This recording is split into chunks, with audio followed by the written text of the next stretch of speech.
Military nursing സർവീസിന്റെ ശതാബ്ദി ആഘോഷങ്ങളുടെ ഭാഗമായി തിരുവനന്തപുരം മിലിറ്ററി ആശുപത്രിയിലെ officiating matron in chief colonel പ്രിയങ്കയുടെ നേതൃത്വത്തിൽ സൈനിക നഴ്സിംഗ് ഓഫീസർമാർ മിലിറ്ററി നഴ്സിംഗ് സർവീസിന്റെ 100ാം സ്ഥാപക ദിനം ഒക്ടോബർ 1-ന് ആഘോഷിച്ചു.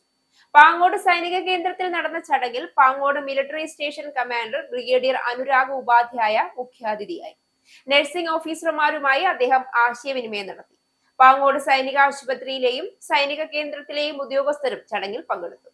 മിലിറ്ററി നഴ്സിംഗ് സർവീസിന്റെ ഉത്ഭവത്തെക്കുറിച്ചും അതിന്റെ നൂറ്റാണ്ടുകാലത്തെ സംഭാവനകളെക്കുറിച്ചും തയ്യാറാക്കിയ അവതരണം പ്രദർശിപ്പിച്ചു. കോർപ്സിന്റെ ധീരത, കരുതൽ, പ്രതിബദ്ധത എന്നിവ പ്രതിഫലിപ്പിക്കുന്നതാണ് അവതരണം. 100 വർഷത്തെ സമർപ്പിത സേവനത്തിനുള്ള പ്രതീകാത്മകമായി കേക്ക് മുറിക്കൽ ചടങ്ങോടെയാണ് ആഘോഷങ്ങൾ പര്യവസാനിച്ചത്.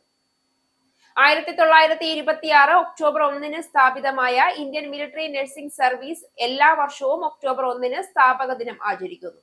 ഇന്ത്യൻ സൈന്യത്തിൽ ആദ്യമായി സ്ഥിരം നഴ്സിംഗ് സർവീസ് സ്ഥാപിതമായതിനെ അനുസ്മരിച്ചുകൊണ്ടാണ് ഇത് ആചരിക്കുന്നത്.